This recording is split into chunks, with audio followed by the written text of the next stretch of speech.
Welcome back to The Broken Shift. My name is Natalie, and hit that like button, subscribe, and hit that notification bell if you haven't already. And today is special. Oh, yes, it is. Imagine knowing someone has HIV and watching them lie to their partner. You're a nurse. You're sworn to protect lives, but by law, you can't say a word. That's not neglect. That's the law. This isn't about judgment. It's about the moral injury the nurses carry when public health, privacy, and protection collide. If you're a nurse in this position, you're not powerless. Document, report through proper channels, and protect yourself legally and emotionally. Now, let's get into this conversation. All right, because I just want to make sure you're protecting yourself out there, because I hear many times nurses maybe have thought it was okay to reveal, but there's also an ethical and a legal backlash, right? There's a legal, moral, and ethical backlash. And the legal backlash is that you could lose your nursing license for violating HIPAA. Does it make it any better that someone is out there just spreading the wealth, spreading this disease? It doesn't, because it seems like there should be a way to stop it, but the way to stop it is through accountability. That's why I'm discussing this. When I graduated from nursing school, this was my capstone project. My capstone project was on HIV, and the numbers of people that have HIV that most people are not even aware of, because through revolutionary scientific discoveries, there are medications out there that keep people alive for years, right? But just because people are alive for years, I want you to understand that this doesn't negate the fact that they are still HIV positive. They don't have AIDS. The medication keeps their viral load down to a level where they will not develop full-blown HIV, but they are still HIV positive. They are undetectable, so that if you do a pinprick on the finger, they will come up as negative. But when you do a blood test, you will find their viral load to be between 20 and 30, which is acceptable and is considered undetectable. But they can still spread the wealth.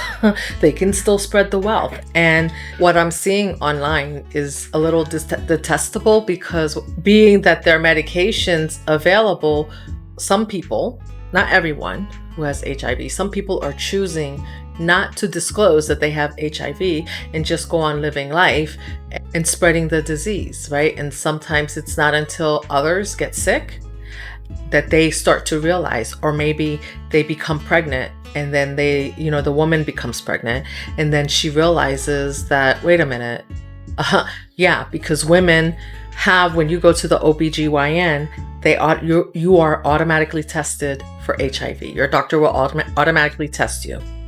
Many women are finding out this way, or they are getting sick, and they're getting all these symptoms. They don't know, they think they have the flu. I'm going to share with you, a young lady will tell you through her own words that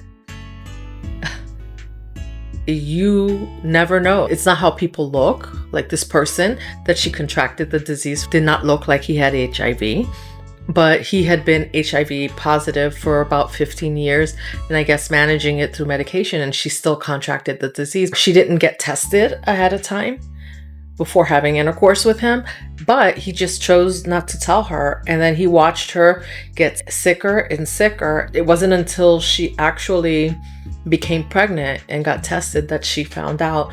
And here all along, the months before, when she had been ill, he had been telling her, oh, it's going to be okay, you'll get better.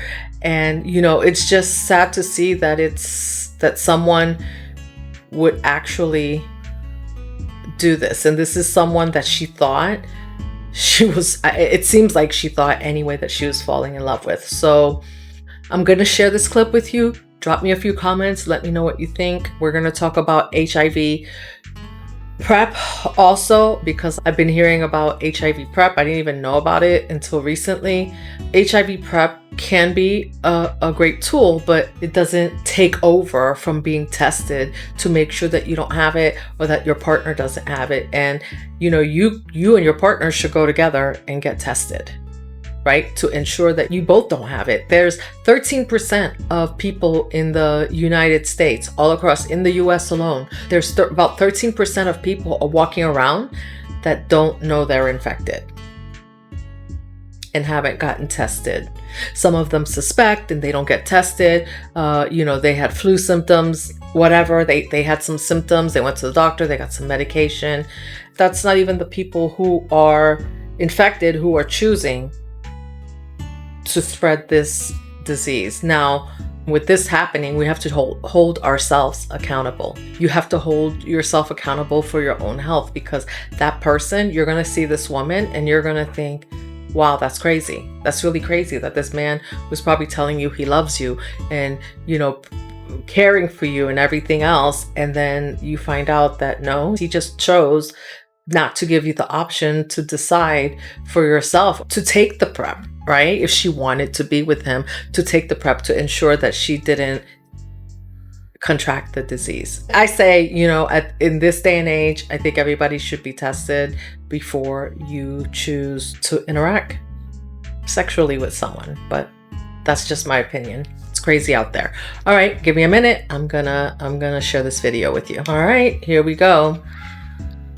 My name is Tyler. I am a 29-year-old mother of two, an 8 and 11-year-old that I had before I was diagnosed in 2023. Just want to make that clear. So there's no questions about my children that I have right now. In 2022, I met a guy, which was a friend of my father's. We interacted for a couple of months before actually having sexual intercourse. After our first experience of having sexual intercourse, no, I did not get STD tested with him. I did not ask his status or anything. We had sexual intercourse. Within a week of having sexual intercourse with him, I had strep throat. Just real quick, that's how long it takes after you've contracted the virus to start having symptoms. Listen to her symptoms. It was like something on my lip, and I thought like a bug bit me or something. So I went to urgent care. They told me it was just strep throat. They gave me antibiotics that did not work. I had to go back to urgent care. They gave me even stronger antibiotics that did not work. So this went on for a good 2 to 3 weeks. So needless to say, I went 20 days without being able to really eat due to the strep throat, having like really, really sore lymph nodes. I lost about 25 pounds. Went from 185 to probably like the 130s. Okay. That's how much. That's 50 pounds she lost. That's how quick the weight falls off. Much weight I lost. And it was gradually falling off as the months progressed. I continued to interact with this individual. He just encouraged me, was like, oh, you're going to put your weight back on. Just keep eating, whatever. So 6 to 7 months have passed. We are at New Year's. Me and this individual had unprotected sex where we conceived my daughter, Lily. She is no longer here anymore. She passed away when she was 20 weeks inside my belly. So let's fast forward. January of 2023, I went to Planned Parenthood for a routine pregnancy, test just to confirm my pregnancy. And they did the basic STD panel. They did an HIV test, the finger stick, which came back negative. We set up an appointment for me to come back because, they don't do things pregnancy related same day. So I scheduled to come back. When I came back, which was, I went January 17th. I came back on the 30th to get blood work done again and to do like the ultrasound and all that good stuff. where they did another finger stick. I'm not sure why they retested, but they did another finger stick in which that one came back positive. The 31st, that following day, I had to come back and get blood drawn because something happened where they couldn't draw my blood.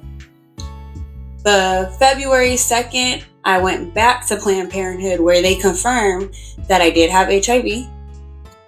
From February 2nd, I went to... And I just want to say, when they did the finger stick, she had a negative, then she had a positive, right? But to confirm, they actually have to draw the blood work to check the viral load. An infectious disease specialist, I believe it was about March 10th. Yes, March 10th, 2023. I went to an infectious disease specialist where they prescribed me Descovy and Tivicay. And they ran a viral load that came back 1,580. And by the time I came back in April the 10th, around that time, I had a undetectable viral load of less than 20.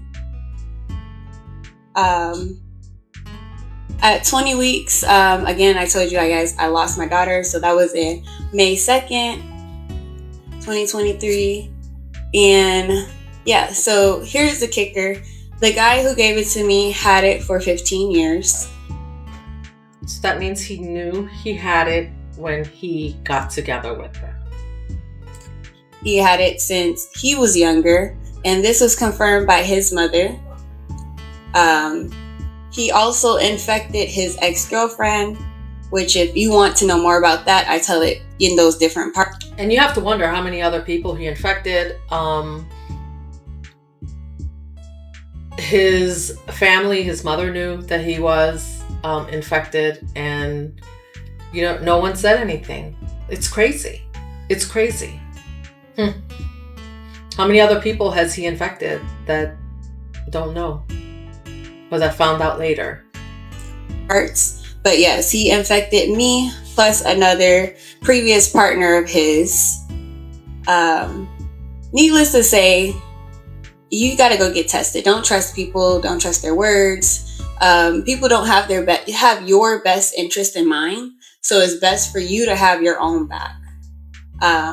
But yeah, I'm just here to spread awareness. If you guys really want to dig into my story, I have a playlist on my page that breaks down everything that happened. I have a lot of different information you can go through. So yeah, welcome to my page, y'all. I just wanted you to see, this is not the only story like this. There are many stories like this. I will put Taylor's TikTok page in the description box so you can check her out. She does talk a lot about HIV awareness. It's unfortunate that many people have to find out this way, or have to realize how important it is to make sure that your partner is tested, because I'm sure she looked at this man, he was her dad's friend, and she thought, no way. You know what? Everything is fine. Everything is good. When she got sick, this man continued to pretend as if he didn't know what was happening to her. Be careful out there. I want you guys to be careful out there. The HIV PrEP is something now that's being promoted that you can take. It's a pill that you can take, so that if you do interact with someone, that you have a 93% chance, I think it is, of preventing yourself from getting HIV, but that's not 100%, right? So the only way to really be accountable to yourself, right? Because obviously other people are not going to hold themselves accountable out there. Be careful. Be careful out there. This is, now I guess people just feel that, this is me making an assumption, right? As a nurse, that people might just feel that, well, they've taken medication, they can live with this, so what's the big deal? But who wants to live with this for the rest of their life? I mean, if you go through this young lady's page, I went through some of her videos, and she's sharing her experience. She's telling you that she's on medication, and she's on this medication for the rest of her life. What happens if, right, people, now we have everything that's happening with government healthcare benefits being taken away? What happens if you are on government Medicaid, right? If you're on Medicaid and Medicaid is paying for your meds, and then they decide that you don't qualify for Medicaid anymore? Who's going to pay for these meds? Who's going to pay for these antivirals? It's scary out there. And so now you're going to have people who aren't telling you that they are HIV positive, who now cannot get their antiviral medication, and they're just spreading it, right? I don't know. And that's the crazy part for me about being on the antiviral meds, is that really you can't tell, right? Their viral load is so low that they're not having symptoms. Look at Magic Johnson. He doesn't look like he's HIV positive, right? His viral load is under control. He's taking some type of HIV cocktail that keeps him looking healthy. So if we didn't know he had HIV, you would never know if he had not shared that publicly. That's how you need to look at everyone that you're going to interact with. It's a scary world out there. And because this was my capstone project for nursing, when I was graduating, I've been seeing that different cities, there's an uptick in numbers. They say that uptick is due to the number of the people that are surviving with HIV. But I think also look at that 13% number that they're estimating are not diagnosed with HIV, who could have HIV across the United States. How much larger do you think that number might be? If you meet someone, if you're not sure, I think you should both get tested. I'm just gonna put that on the table. Everybody get tested before you jump into bed with each other. But also, if you know someone's been running around, right? It seems like Atlanta, they said, I think it was Dallas or Houston now is a hot spot with the uptick in numbers, and people are out here running around in these streets and they just don't care. I want you to keep yourself safe, all right? Drop me a comment, let me know what you think about this, and subscribe to The Broken Shift so you could be notified anytime I upload new content, and I will see you in the next one. Love you.